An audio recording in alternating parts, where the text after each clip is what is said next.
নমস্কাৰ নতুন এটা ভিডিঅ'লৈ সকলোকে স্বাগতম জনাইছোঁ আহকচোন আজিৰ ভিডিঅ'টো আৰম্ভ কৰোঁ যদি ভিডিঅ'টো চাই ভাল পায় তেতিয়াহ'লে লাইক শ্বেয়াৰ ছাবস্ক্ৰাইব লগতে ঘণ্টা বটনটো অল প্ৰেছ কৰিবলৈ নাপাহৰিব আহিব লগা ভিডিঅ'বোৰ যাতে আপোনালোকে মোৰ পাই থাকে বলক ভিডিঅ'টো আৰম্ভ কৰোঁ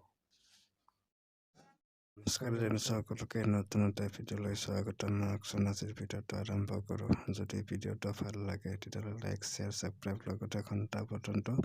অল প্ৰেছ কৰি থৈ দিব সমগ্ৰ বিয়াৰ পৰিৱেশ দেখাবলৈ চেষ্টা কৰিছোঁ আহকচোন ভিডিঅ'টো আৰম্ভ কৰোঁ